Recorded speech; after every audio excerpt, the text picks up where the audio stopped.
Hello students, तो आज हम करेंगे फिल इन द ब्लैंक्स। और सबसे पहला क्वेश्चन यहाँ पर देखते हैं हम। The student dash completed this chapter. Have आएगा, हैज आएगा, इज आएगा या आर आएगा। तो जैसा आप सभी लोग देख रहे हैं यहाँ पे कि हमारे दिए हुए सेंटेंस में वर्ब की थर्ड फॉर्म है। तो थर्ड फॉर्म किसके साथ लगता है? थर्ड फॉर्म लगता है हैज या हैव के साथ। तो इज और आर आपका गलत हो गया। अब हैव और हैज में आपको चुनना है। तो हैज और हैव में क्या देखेंगे कि जो सब्जेक्ट आपका स्टूडेंट है वो सिंगुलर है, तो सिंगुलर के साथ क्या आएगा? हैज आएगा, हैव नहीं आएगा। दूसरा है हमारा Ramesh and Suresh dash business partners. अब देखेंगे यहां पर कहा जा रहा है कि रमेश और सुरेश जो है बिजनेस पार्टनर हैं। तो अगर किसी के बारे में हम बताते तो हैज और हैव का यूज नहीं करते हैं। तो हैज और हैव और हैड ये तीनों का यूज नहीं करेंगे, क्योंकि इनका यूज पोजीशन बताने के लिए किया जाता है, अधिकार बताने के लिए किया जाता है। तो यहां पर सही जवाब हो जाएगा आर। तीसरा हमारा है she dash her office by 9 AM daily. वह अपने ऑफिस रीच लिखा हुआ है तो यानी पहुंच जाती है 9 बजे डेली। तो जब हम डेली की बात करते हैं तो ये एक आपका हैबिट के बारे में बात कर रहा है, और हैबिट को बताने के लिए हम प्रेजेंट सिंपल टेंस यूज करते हैं। तो ये गलत हो जाएगा, ये गलत हो जाएगा। अब आया रीचेज और रीच में से कौन सा यूज होना चाहिए था? चूंकि ये शी है जो कि थर्ड पर्सन सिंगुलर है, तो इसके साथ सिंगुलर वर्ब आएगा, रीच हमारा गलत हो जाएगा। अगला वर्ड है Rohan and his friends dash also invited to the party. अब देखेंगे कि रोहन और हिज फ्रेंड्स यानी दोनों को इनवाइट किया गया है, यानी सेंटेंस आपका पैसिव वॉइस में है। तो ध्यान रखेंगे कि अगर पैसिव वॉइस में है तो आप हैड का यूज नहीं कर सकते, क्योंकि हैड के बाद अगर आप V3 लगाएंगे तो ये एक्टिव वॉइस बन जाएगा, तो ये यूज नहीं होगा। अब देखिए कि रमेश और हिज फ्रेंड्स जो कि प्लुरल सब्जेक्ट बनेगा तो इज भी गलत हो जाएगा और वाज भी गलत हो जाएगा। तो बचा आपका क्या? डी यानी वर। नेक्स्ट हमारा है neither you nor your sister should dash to them. अब देखेंगे कि यहां पर शुड के बाद हमें वर्ब फॉर्म फिल करनी है। तो शुड एक आपका मॉडल एक्सुलरी वर्ब है जिसके साथ हमें वर्ब की कौन सी फॉर्म चाहिए होती है? V1 form. तो ये गलत हो जाएगा, ये गलत हो जाएगा, ये गलत हो जाएगा। बचा हमारा ए यानी टॉप। नेक्स्ट है 25 years dash the minimum age to fill this form.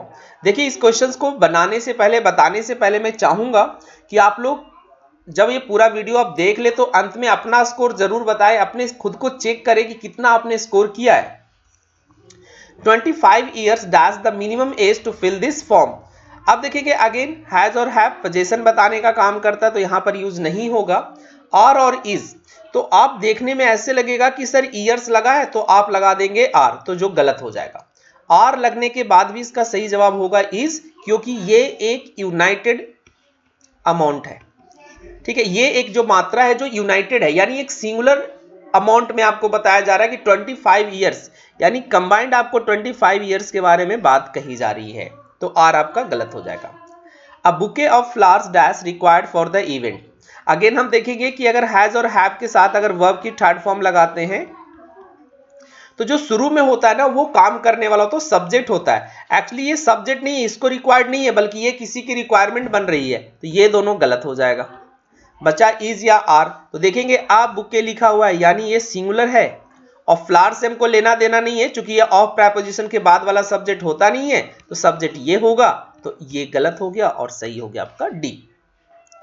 Next है अ पेयर ऑफ सॉक्स। तो जैसे हमने नंबर 7 को किया वैसे यहां पर भी देखेंगे अ पेयर ऑफ सॉक्स।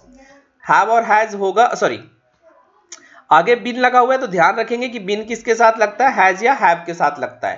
तो ये दोनों को आप गलत काट दीजिए।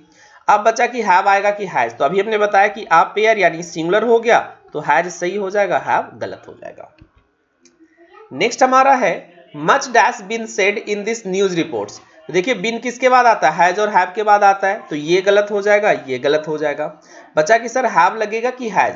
तो देखिए मच एक नॉन अनकाउंटेबल नाउन के लिए यूज करते हैं, और अनकाउंटेबल हमेशा सिंगुलर होता है। सो हैव गलत हो जाएगा और हैज हमारा सही हो जाएगा। The information provided to you dash wrong. अब देखेंगे यू सब्जेक्ट नहीं है, इस बात का ध्यान रखेंगे। सब्जेक्ट आपका इंफॉर्मेशन है, और इंफॉर्मेशन एक अनकाउंटेबल नाउन होता है। तो यहां से ये गलत हो गया, ये गलत हो गया, ये गलत हो गया। क्यों? क्योंकि ये सभी के सभी प्लुरल वर्ब है। तो बचा आपका डी बी जो कि वॉज है। नेक्स्ट है the company dash of its stakeholders. अब देखेंगे कंपनी यानी एक कंपनी की बात हो रही है। अब देखिए कि अगर आप इसका यूज करना चाहेंगे तो इसके पहले इज एम आर लगा होना चाहिए, जो सेंटेंस में हमें कहीं भी दिखाई नहीं दे रहा है, तो ये गलत हो गया। ठीक है, नेक्स्ट आ जाते हैं कि थॉट। आप थॉट को भी सही कर सकते हैं और थिंक और थिंग्स, इन दोनों पे चलिए। देखिए ये एक ना फैक्ट के बारे में बात करिए कि जो भी कंपनियां होती है वो अपने स्टेक होल्डर का क्या करती है, सोचती है, उसके बारे में सोचती है। तो पास्ट में हम ना जा करके हम प्रेजेंट में चलेंगे, तो इसको अभी हम कट कर रहे हैं तत्काल के लिए। थिंक और थिंग्स में से सोचना है, चूंकि ये सिंगुलर है तो ये लगेगा नहीं, वर्ब में हमको एस के साथ चाहिए, तो वर्ब क्या होगा, सी। थॉट लगा देंगे तो इसका मतलब होगा कि पास्ट में जो कंपनियां थी वो स्टेक होल्डर का ध्यान रखती थी या उसके बारे में सोचती थी। Either of two dress shall dash good. अब देखिए शैल एक मॉडल एक्जुलरी वर्ब है। अभी हमने डिस्कस किया था कि जितने सारे मॉडल्स हैं उनके साथ V1 आएगा, तो ये गलत हो गया, ये गलत हो गया, ये गलत हो गया। V1 हमारा कहां है, बी, जो कि लुक। नेक्स्ट है each and every member dash to vote. अब आगे देखिए टू लगा हुआ है, यानी टू हम हमेशा किसके साथ लगाते हैं, V1 के साथ। तो देखिए ये गलत हो गया। अब हमारे पास ये भी V1 के फॉर्म में आता है, ये भी आता है और ये भी आता है। अब तीनों में से किसका यूज करेंगे, तो ध्यान रखेंगे कि अगर सेंटेंस में ईच या एवरी लगा हो तो वर्ब हमेशा सिंगुलर वर्ब आएगा। अब सिंगुलर वर्ब आएगा तो ये गलत हो गया, ये गलत हो गया, तो बचा आपका कौन, ए। नेक्स्ट है a large number of soldiers dash died for the country. अब देखेंगे अ लार्ज नंबर ऑफ लिख दे या नंबर ऑफ लिख दे, अ नंबर ऑफ, तो ये हमेशा प्लुरल वर्ब होता है, यानी प्लुरल सब्जेक्ट का काम करता है। तो यहां पर होगा, ये दोनों गलत हो जाएंगे, दोनों सिंगुलर वर्ब है। अब बचा कि सर आर आना चाहिए या हैव आना चाहिए। देखेंगे डाइड हमारा वर्ब की थर्ड फॉर्म है, तो थर्ड फॉर्म इसके साथ नहीं लगा सकते, इसके साथ आईएनजी फॉर्म आएगा, तो ये गलत हो गया और बचा आपका D. Half of the class dash empty. अब देखेंगे क्लास एक सिंगुलर कलेक्टिव नाउन है, तो सिंगुलर कलेक्टिव नाउन है और उसी की हाफ के बारे में बात हो रही है, तो यानी ये भी सिंगुलर सब्जेक्ट होगा, तो आप पहले प्लुरल सब्जेक्ट को काट दीजिए। आप दोनों सर एम्प्टी क्या बता रहा है, क्या पोजीशन बता रहा है, तो जी नहीं सर, पोजीशन नहीं बता रहा है, अधिकार जिसको आप कहते हो, तो अधिकार के साथ हैव लगता, हैज लगता, लेकिन यहां पर चूंकि हैज और हैव नहीं लगेगा क्योंकि अधिकार के बारे में बात नहीं कर रहा है, तो सही क्या होगा आपका, was. Physics dash difficult to understand. Physics थोड़ा समझना मुश्किल है। अब जरा समझिएगा, फिजिक्स एक सब्जेक्ट की बात हो रही है और सब्जेक्ट में एस लगने से प्लुरल नहीं हो जाएगा, सिंगुलर रहेगा, तो अगेन कौन सा सही होगा, इज। नेक्स्ट हमारा है the quality of food here dash gone down. Again देखेंगे वर्ब की थर्ड फॉर्म है, अब थर्ड फॉर्म है तो इनके साथ यूज नहीं कर सकते, बचा हैज और हैव, तो सब्जेक्ट हमारा कौन है, क्वालिटी, तो क्वालिटी के साथ क्या लगाएंगे, हैज, हैव हमारा गलत हो गया। नेक्स्ट है my mother along with others dash worried. अब देखेंगे जब भी अलॉन्ग विद से जुड़ा रहेगा ना, पहला वाला सब्जेक्ट होगा, दूसरा वाला सब्जेक्ट नहीं कंसीडर होगा। तो मदर एक माँ की बात हो रही है, तो ये प्लुरल वर्ब है, ये प्लुरल वर्ब है, ये प्लुरल वर्ब है, सही कौन होगा, D. She dash not take a lot of stress. अब देखेंगे इसमें जरा समझेंगे, नीड होना चाहिए, नीड्स होना चाहिए, नीडिंग या हैज नीडेड।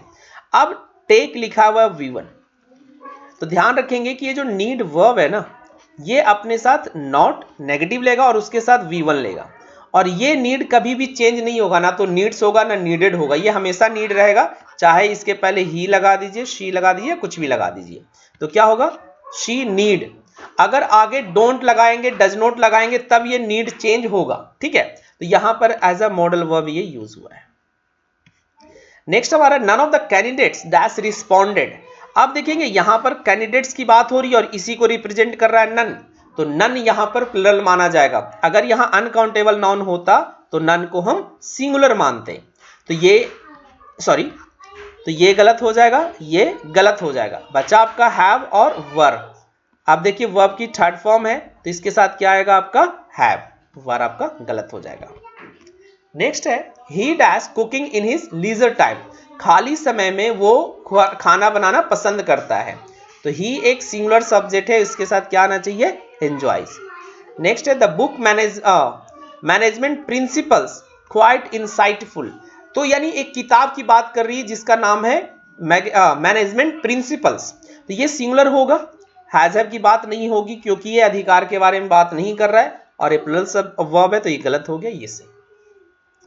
नेक्स्ट हमारा है $2 dash a small amount. Again देखेंगे ये एक यूनिट को बता रहा है। जैसे ही यूनिट के बारे में बात होगा, यूनाइटेड होगा, वो हमेशा सिंगुलर चलेगा। तो यहाँ पर पोजीशन की बात नहीं हो रही, तो इन दोनों को काट दीजिए। ये आपका प्लूरल वर्ब एक कट गया, बचा आपका डी। नेक्स्ट आते हैं a lot of startups dash. Again देखिएगा अलॉट ऑफ जो है वो किसके बारे में बात कर रहा है, स्टार्टअप्स के बारे में बात कर रहा है, और स्टार्टेड यहाँ पर वर्ब की थर्ड फॉर्म है, तो ये दोनों गलत हो गया। और सही क्या होगा, हैव। हैज नहीं लगाएंगे क्योंकि हम स्टार्टअप्स के बारे में बात कर रहे हैं। नेक्स्ट है politics dash been one of the debatable topics. अब देखिए इसका जवाब आप लोग कमेंट बॉक्स में दें, इसका जवाब मैं यहाँ पे नहीं बता रहा हूं। तो ये थे आज के टेंसेस से रिलेटेड और वर्ब से रिलेटेड बहुत अच्छे ये फिल इन द ब्लैंक्स है, इसको आप लोग जरूर करिएगा और लास्ट वाले का जवाब कमेंट बॉक्स में जरूर दीजिएगा। धन्यवाद।